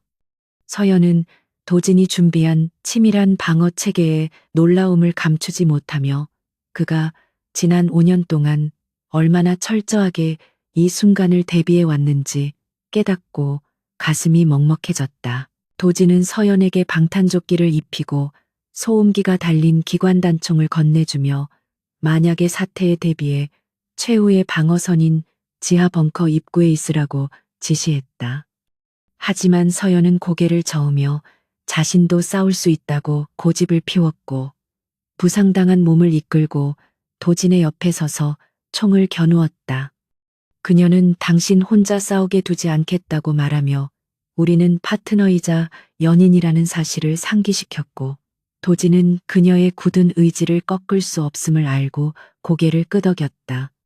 두 사람은 어둠 속에서 서로의 등을 맞대고 창밖을 주시하며 폭풍우 속에서 다가오는 죽음의 그림자들을 기다렸다. 드디어 첫 번째 침입자들이 절벽을 타고 올라와 정원 안으로 진입하기 시작했는데 그들은 야간 투시경과 첨단 장비로 무장한 블랙선의 최정예 타격대였다. 그들은 은밀하게 움직이며 건물의 입구를 찾고 있었지만 도진이 설치해둔 압력 센서를 밟는 순간 정원 곳곳에서 섬광탄이 터지며 강력한 빛과 소음이 그들의 시야와 청각을 마비시켰다.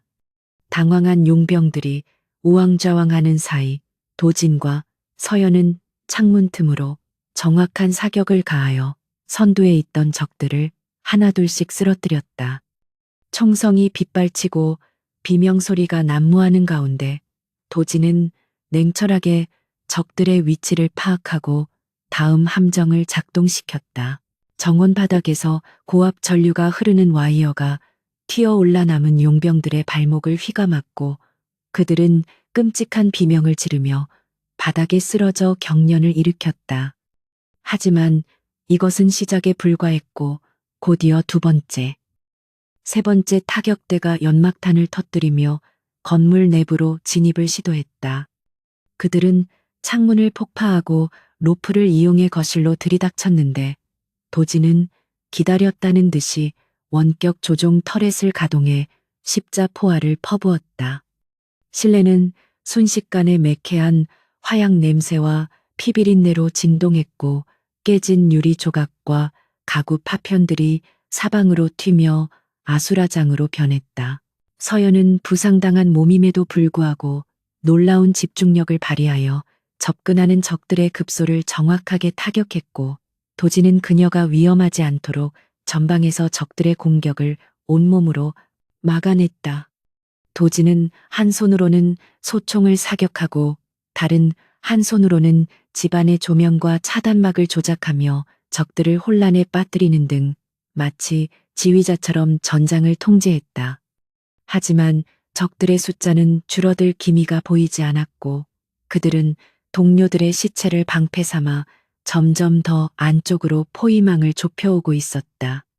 도진은 탄약이 얼마 남지 않았음을 확인하고 서연에게 신호를 보내 2층 계단으로 후퇴하며 방어선을 축소했다. 그때 거실 한가운데에 떨어진 무전기에서 지직거리는 잡음과 함께 최무각의 비릿한 목소리가 울려 퍼졌는데 그는 상황을 실시간으로 보고받으며 도진을 조롱하고 있었다.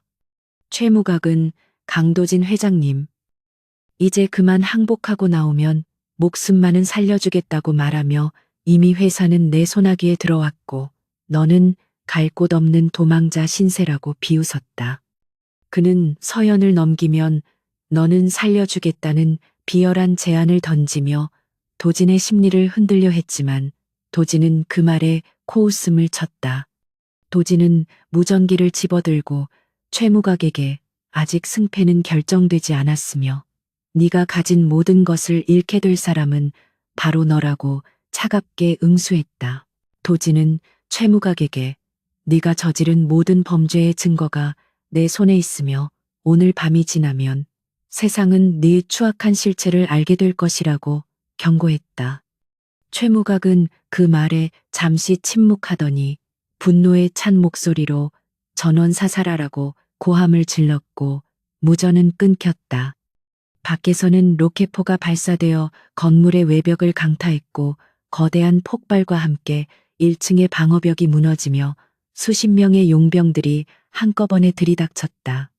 도진은 서연을 안고 바닥을 구르며 파편을 피했고 두 사람은 계단 위에서 아래를 향해 필사적으로 응사하며 저지선을 구축했다. 치열한 교전이 계속되면서 도진의 몸에도 하나둘씩 상처가 늘어갔고 어깨에 스친 총알 자국에서는 붉은 선혈이 흘러내려 옷을 적셨다. 하지만 그는 고통을 느낄 겨를도 없이 오직 서연을 지켜야 한다는 일념 하나로 초인적인 힘을 발휘하고 있었다. 서연 역시 고통으로 식은땀을 흘리면서도 도진의 빈틈을 메우며 완벽한 사격 솜씨를 뽐냈고 두 사람의 호흡은 절망적인 상황 속에서도 빛을 발했다. 그들은 5년 전에 나약했던 연인이 아니라 생사를 함께 넘은 전우로서 서로를 절대적으로 신뢰하고 의지하고 있었다. 도진은 적들이 계단참까지 올라오자 미리 설치해둔 계단 폭파 장치를 가동하여 계단 전체를 무너뜨려 적들의 진입을 일시적으로 차단했다. 무너진 잔해 속에 깔린 용병들의 비명 소리가 들려왔지만 도진은 안심하지 않고 서연을 데리고 2층의 안쪽 방으로 이동했다. 그곳은 최후의 보루인 패닉룸으로 연결되는 비밀 통로가 있는 서재였으며 도진은 서재의 책장을 밀어내고 강철문을 드러냈다.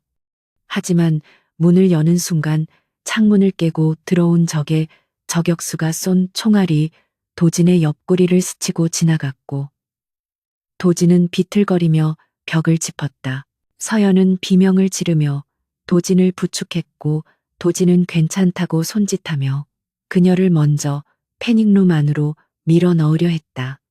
하지만 서연은 도진을 두고 혼자 들어가지 않겠다고 버티며 입구에서 적들을 향해 권총을 난사했다. 도진은 이를 악물고 다시 자세를 잡으며 서연과 함께 입구를 방어했고 좁은 통로에서 처절한 근접전이 벌어졌다. 탄알이 다 떨어진 도진은 단검을 뽑아들고 달려드는 적의 목을 베고 명치를 찌르며 짐승처럼 싸웠고 그의 얼굴은 적들의 피로 붉게 물들었다. 상황은 점점 더 절망적으로 치달았고 패닉룸의 문이 닫히기 직전까지 적들의 공격은 멈추지 않았다. 도진은 마지막 힘을 짜내어 서연과 함께 패닉룸 안으로 몸을 던졌고 육중한 강철문이 닫히며 외부와의 모든 소음을 차단했다. 밀폐된 공간 안에서 두 사람은 가쁜 숨을 몰아쉬며 바닥에 주저앉았고 도진은 흐릿해지는 의식 속에서도 서연의 상태를 먼저 확인했다. 다행히 서연은 무사했지만 도진의 옆구리에서는 피가 멈추지 않고 흘러나오고 있었고 서연은 울먹이며 지혈을 시도했다. 도진은 고통 속에서도 서연의 손을 잡으며 미소를 지어 보였고 아직 끝나지 않았다고 속삭였다. 패닉룸 내부에는 외부와 독립된 통신 서버와 방송 송출 장비가 갖춰져 있었으며 이것이 바로 도진이 준비한 진짜 반격의 카드였다. 그는 최무각이 건물을 포위하고 승리를 확신하고 있을 이 순간이 바로 놈의 가장 큰 약점이 될 것이라고 판단했다.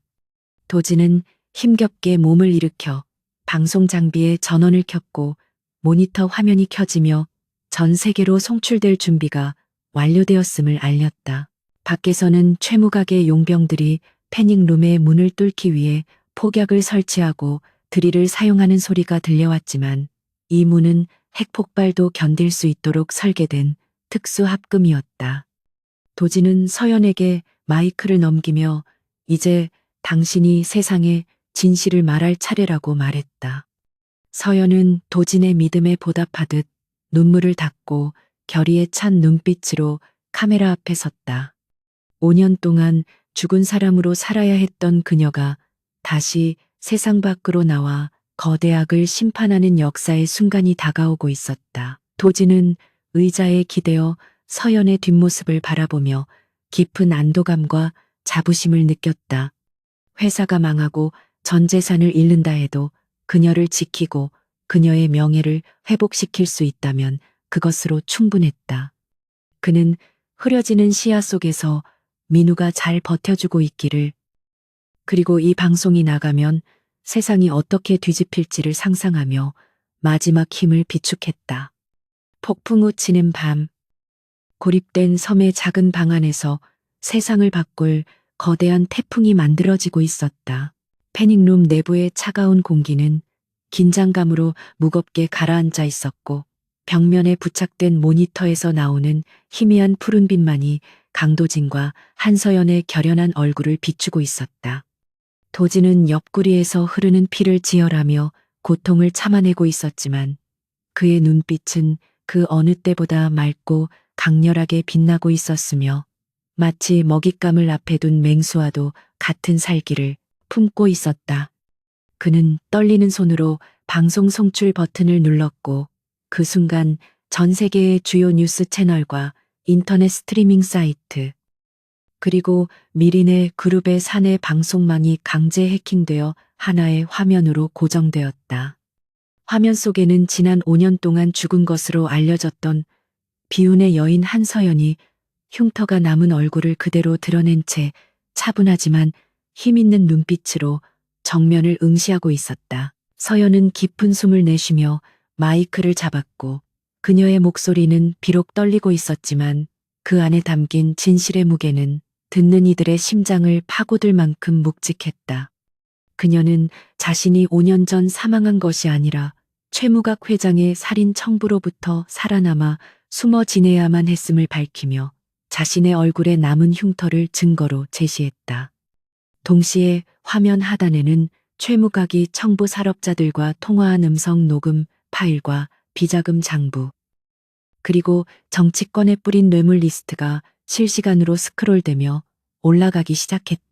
그것은 대한민국 재계 서열 2위인 태양그룹의 추악한 민낯이 전 세계에 생중계되는 역사적인 순간이었으며 거짓과 위선으로 쌓아 올린 바벨탑이 무너지는 소리였다. 같은 시각 서울의 최고급 호텔 그랜드 볼룸에서는 최무각이 주최한 태양그룹의 창립 기념 파티가 성대하게 열리고 있었고 정재계의 거물들이 모여 샴페인을 터뜨리며 그의 업적을 찬양하고 있었다. 최무각은 미린의 그룹의 주가 폭락 소식을 접하고 승리감에 도취되어 연단에 올라 건배사를 하려던 참이었는데 갑자기 행사장 내에 거대한 대형 스크린이 지직거리더니 서연의 얼굴로 바뀌었다. 장내는 순식간에 물을 끼얹은 듯 조용해졌고 사람들은 유령을 본 듯한 표정으로 스크린을 응시하며 웅성거리기 시작했다. 최무각은 자신의 눈을 의심하며 뒷걸음질 쳤고 손에 들고 있던 샴페인 잔이 바닥에 떨어져 산산조각이 나는 소리가 정막을 깼다. 스크린 속의 서연은 최무각이 저지른 모든 범죄를 낱낱이 고발하고 있었고 특히 5년 전 자신과 도진을 매장하려 했던 폐공장 사건의 진실을 폭로하며 그를 살인 교사 혐의로 지목했다. 최무각은 얼굴이 붉게 달아올라 당장 저것을 끄라고 고래고래 소리를 질렀지만 이미 시스템은 도진이 심어둔 바이러스에 의해 통제 불능 상태였다. 파티에 참석했던 검찰총장과 정치인들은 황급히 자리를 뜨거나 비서들에게 전화를 걸어 상황 파악을 지시하며 최무각과의 연루 사실을 숨기기에 급급했다. 최무각은 비서실장의 멱살을 잡고 어떻게 된 일이냐며 분풀이를 했지만 이미 돌이킬 수 없는 강을 건넜다는 공포가 그의 눈동자를 지배하고 있었다. 다시 무인도의 안전 가옥으로 돌아와 패닉 룸 밖에서는 용병들이 문을 뚫기 위해 설치한 폭약이 터지며 굉음이 울려 퍼졌지만 특수 합금으로 제작된 문은 끄떡도 하지 않았다. 하지만 도진은 이제 더 이상 숨어 있을 이유가 없다고 판단하고 서연에게 방송을 계속 유지하라고 지시한 뒤 비상용 약품 상자에서 아드레날린 주사기를 꺼내 자신의 허벅지에 꽂았다. 고통이 일시적으로 마비되고 심장이 터질 듯이 뛰며 전신의 근육이 팽팽하게 긴장되는 것을 느끼며 그는 서재 구석에 숨겨져 있던 자동 소총을 집어들었다. 도진은 모니터를 통해 밖에서 당황하고 있는 용병들의 움직임을 확인하고는 차가운 미소를 지으며 문 개폐 버튼을 눌렀다. 육중한 강철문이 열리는 소리와 함께 용병들이 총구를 겨누었지만 그보다 먼저 도진의 소총이 불을 뿜으며 선두에 있던 2명의 적을 쓰러뜨렸다. 도진은 부상당한 몸이라고는 믿기지 않을 만큼 날렵한 동작으로 바닥을 구르며 엄폐물 뒤로 몸을 숨겼고 정확한 사격으로 적들의 머리를 하나씩 노려 쏘았다. 방송을 통해 자신들의 고용주인 최무각이 몰락하고 있다는 사실을 알게 된 용병들은 전의를 상실하고 우왕좌왕하고 있었으며 도진은 그 틈을 놓치지 않고 맹렬한 기세로 몰아붙였다. 그것은 단순한 전투가 아니라 오랫동안 억눌려왔던 분노와 한이 폭발하는 처절한 응징의 현장이었다. 서연 역시 방송 송출이 안정화되자 권총을 들고 나와 도진의 뒤를 지키며 지원 사격을 시작했는데 그녀의 사격 솜씨는 여전히 녹슬지 않아 도진의 빈틈을 완벽하게 메워주었다. 두 사람은 서로의 눈빛만 봐도 다음 행동을 예측할 수 있었고 그들의 콤비 플레이는 마치 춤을 추듯 유려하고도 치명적이었다.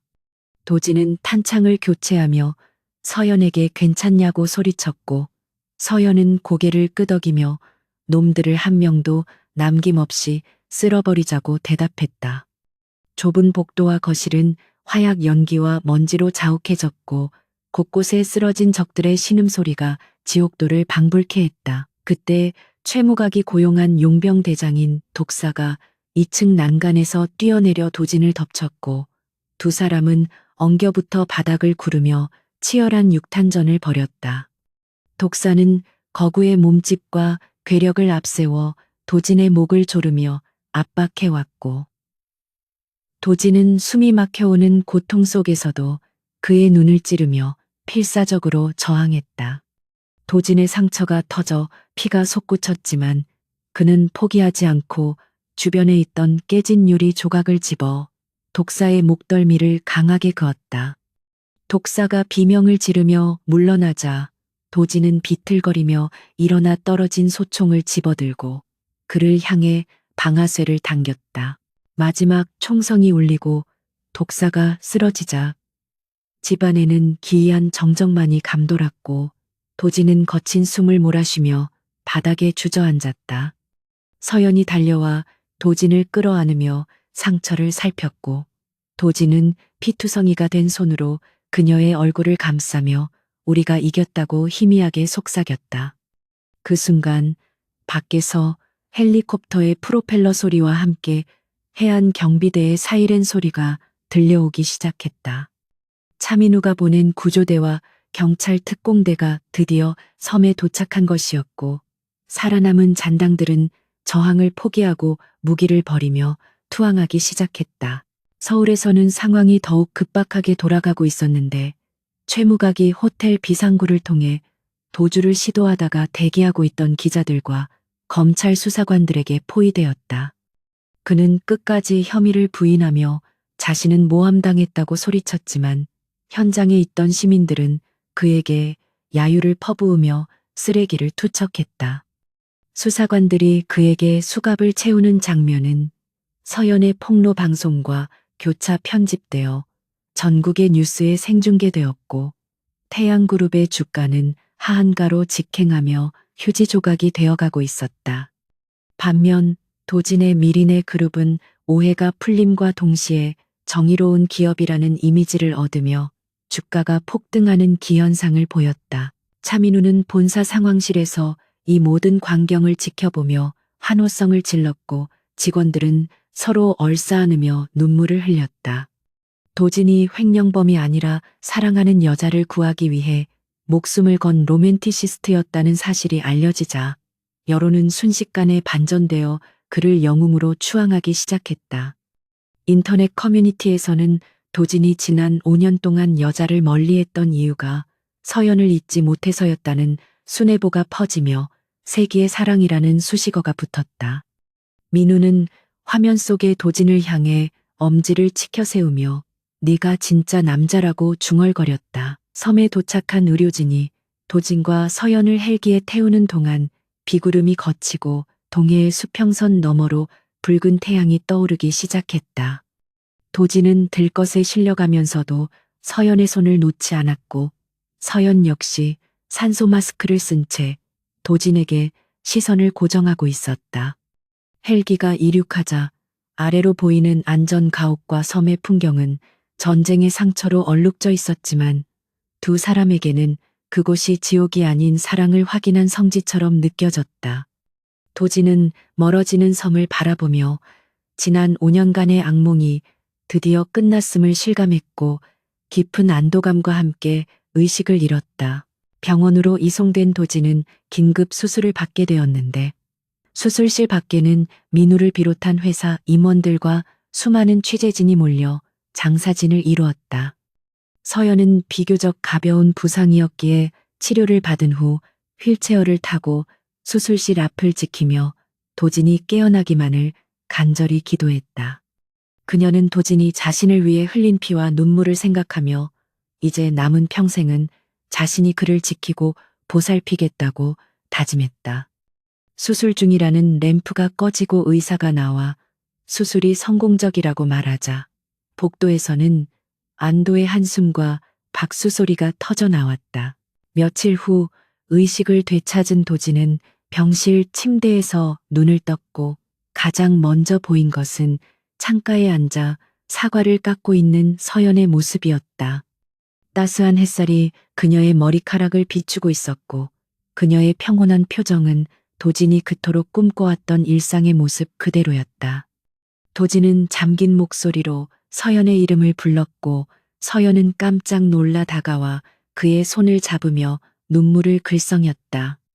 도진은 그녀의 손등에 입을 맞추며 이제 다시는 어디에도 가지 말라고 말했고 서연은 고개를 끄덕이며 영원히 곁에 있겠다고 약속했다. 도진의 병실은 그가 깨어났다는 소식을 듣고 찾아온 사람들로 문전성시를 이루었는데 개 중에는 그동안 도진을 오해했던 친구들과 지인들이 사과의 뜻을 전하러 온 경우가 많았다. 그들은 도진이 남자를 좋아한다고 믿고 이상한 소개팅을 주선했던 과거를 부끄러워하며 진심으로 사죄했고 도진은 너그러운 미소로 그들을 용서했다. 특히 차민우는 무릎을 꿇고 울면서 자신이 얼마나 멍청했는지 자책했는데 도진은 그런 민우의 어깨를 두드리며 내 덕분에 회사가 무사할 수 있었다고 고마움을 표했다. 병실안은 웃음과 감동으로 가득 찼고 도진은 비로소 진정한 행복이 무엇인지 깨달을 수 있었다. 한편 구치소에 수감된 최무각은 독방에 앉아 자신의 몰락을 받아들이지 못하고 벽을 긁으며 발악하고 있었다. 그의 변호인단은 전원 사임했고 가족들조차 그를 외면했으며 태양그룹은 공중분해되어 역사 속으로 사라질 운명에 처했다. 그는 자신이 그토록 무시했던 젊은 놈과 죽은 줄 알았던 계집애에게 완벽하게 패배했다는 사실에 치를 떨었지만 이미 버스는 떠난 뒤였다. 권력과 탐욕에 눈이 멀어 괴물이 되었던 자의 최후는 그 누구의 동정도 받지 못한 채 쓸쓸하고 비참할 뿐이었다. 도지는 퇴원 후 서연과 함께 미린의 그룹의 정상화를 위해 바쁜 나날을 보냈지만 두 사람은 아무리 바빠도 저녁 식사는 반드시 함께하는 원칙을 세웠다. 서연은 공식적으로 도진의 비서실장이자 경호 총괄이사로 임명되어 그의 곁을 그림자처럼 지키게 되었고 직원들은 두 사람을 보며 부러움과 존경의 시선을 보냈다. 어느 날 도진은 서연을 데리고 5년 전 사고가 났던 폐공장 터를 찾았는데 그곳은 이제 아름다운 공원으로 조성되어 시민들의 휴식처가 되어 있었다. 도진은 그곳에 서서 과거의 아픔을 완전히 털어내고 서연에게 새로운 미래를 제안하기로 결심했다. 그는 주머니에서 작은 벨벳 상자를 꺼내 서연의 앞에 무릎을 꿇었고 공원에 있던 사람들의 시선이 집중되었다. 도진은 반지를 내밀며 5년이라는 긴 시간 동안 단 한 번도 당신을 잊은 적이 없었으며 앞으로의 모든 시간도 당신만을 위해 쓰고 싶다고 고백했다. 서연은 눈물을 흘리며 고개를 끄덕였고 주변 사람들의 환호와 박수갈채가 쏟아졌다. 두 사람은 붉게 물드는 노을을 배경으로 뜨거운 키스를 나누었고 그들의 사랑은 시련을 넘어 전설이 되었다. 이제 세상은 더 이상 강도진을 차가운 심장을 가진 총재나 남자를 좋아하는 별종으로 기억하지 않았다. 그는 사랑을 위해 목숨을 걸고 악과 맞서 싸운 진정한 남자로 기억되었으며 그의 곁에는 언제나 강인하고 아름다운 여인 한서연이 함께하고 있었다. 두 사람의 이야기는 끝이 아니라 새로운 시작을 알리는 팡파르와 같았고 그들이 만들어갈 미래는 미리네라는 이름처럼 은하수같이 찬란하게 빛날 것이었다. 서울중앙지방법원의 육중한 정문이 열리고 수많은 카메라 플래시가 소나기처럼 터지는 가운데 강도진은 차분하고 단호한 표정으로 계단을 내려오고 있었는데 그의 뒤로는 무기징역을 선고받고 끌려가는 최무각의 절규가 희미하게 들려오고 있었다. 지난 수개월 동안 대한민국을 떠들썩하게 만들었던 태양그룹의 비리, 스캔들과 청부 살인사건은 법의 엄중한 심판으로 금악을 내렸고 악의 제국은 모래성처럼 허무하게 무너져 내렸다. 도진은 몰려드는 취재진의 질문 공세에도 묵묵부답으로 일관했지만 그의 눈가에는 지난 5년간 자신을 짓눌러왔던 거대한 바위가 사라진 듯한 편안함이 서려 있었다. 그는 하늘을 올려다보며 깊은 숨을 들이마셨고 차가운 겨울바람 속에서도 이제 곧 다가올 봄의 기운을 느낄 수 있었다. 미린의 그룹 본사로 돌아온 도진은 곧바로 임원회의를 소집하여 태양그룹의 건실한 계열사들을 인수하고 불법적인 사업 부문을 과감하게 청산하는 대규모 구조조정 계획을 발표했다. 회의실의 공기는 예전과 달리 활력이 넘쳤고 임원들은 도진의 리더십에 전폭적인 지지를 보내며 새로운 미리네의 도약을 위해 머리를 맞대고 있었다. 도진은 더 이상 공포의 대상인 냉혈한이 아니라 정의와 원칙을 지키는 존경받는 리더로 거듭났으며 직원들은 그를 보며 자부심을 느끼고 있었다.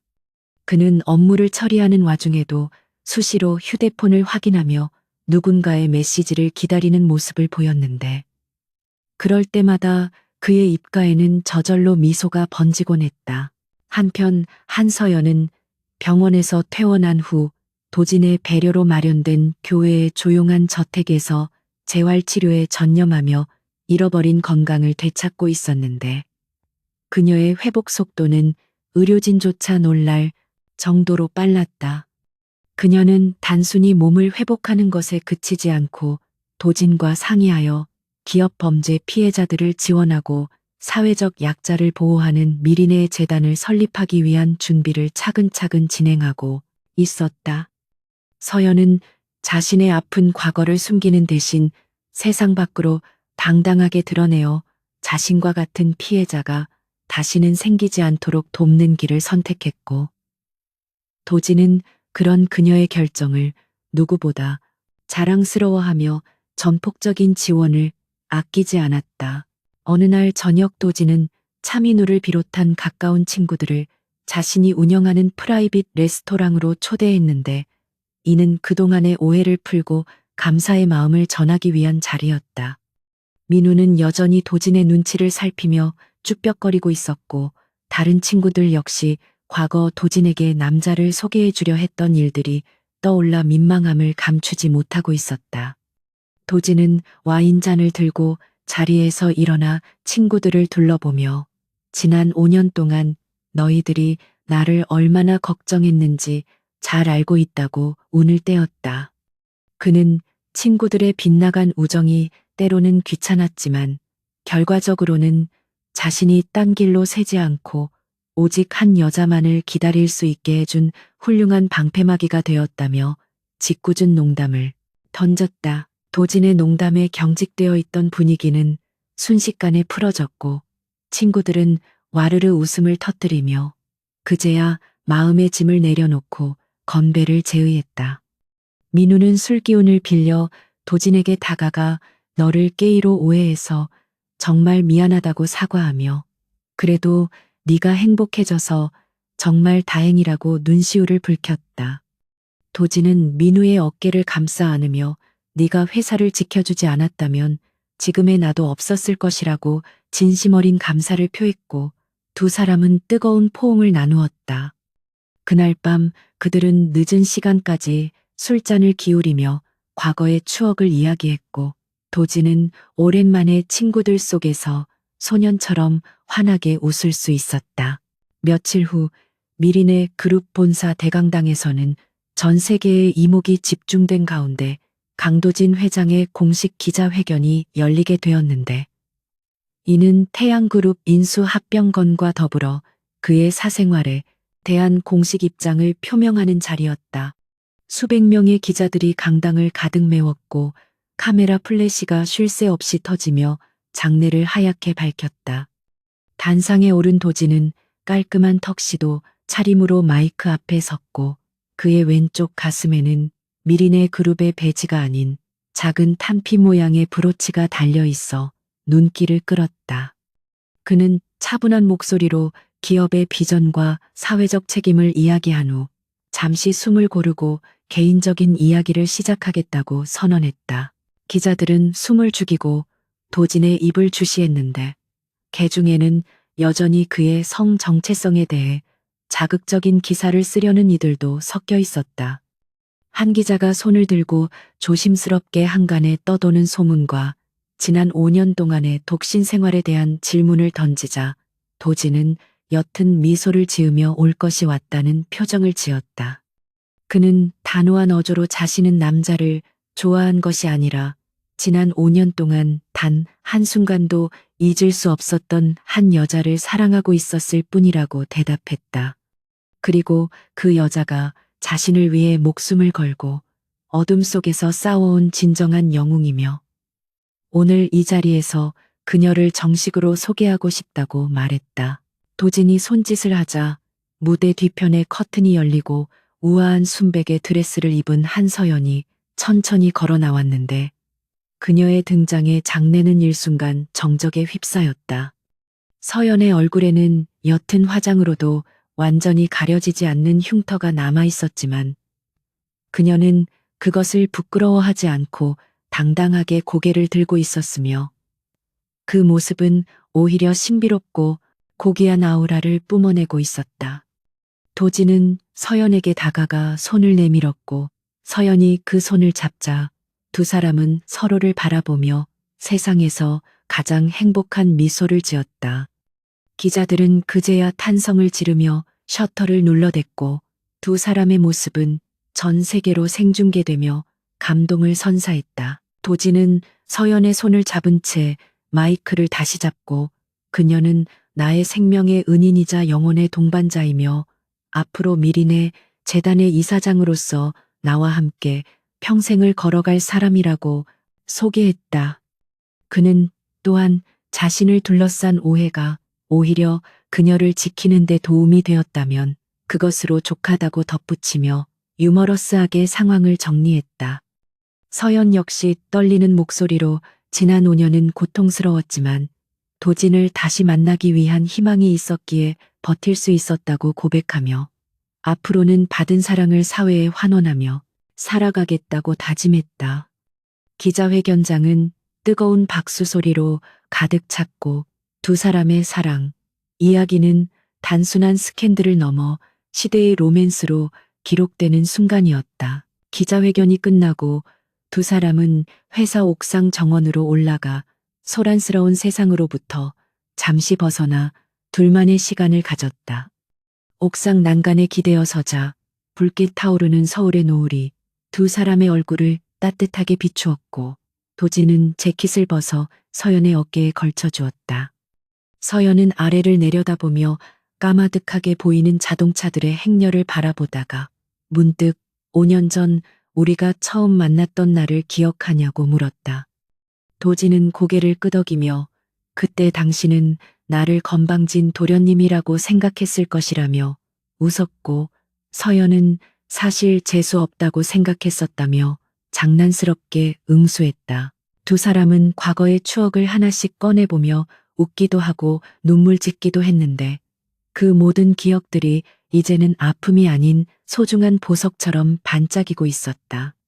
도진은 서연의 얼굴에 남은 흉터를 손가락으로 조심스럽게 어루만지며 이 상처는 당신이 나를 얼마나 사랑했는지를 보여주는 훈장과도 같다고 말했다. 서연은 도진의 손을 잡고 자신의 볼에 비비며 당신의 마음속에 남은 상처도 내가 평생 치유해주겠다고 속삭였다. 바람이 불어와 서연의 머리카락을 흩날리게 했고 도진은 그녀의 헝클어진 머리카락을 정리해주며 깊은 눈으로 그녀를 응시했다. 도진은 서연에게 이제 우리에게는 남은 시간이 더 많으니 지난 5년 동안 못 해본 것들을 하나씩 다 해보자고 제안했다. 평범하게 영화도 보고 길거리 떡볶이도 사 먹고 남들 다 가는 여행도 가보자고 말하며 소박한 미래를 그렸다. 서연은 도진의 말에 행복한 미소를 지으며 당신과 함께라면 지옥이라도 천국일 텐데 어디든 상관없다고 대답했다.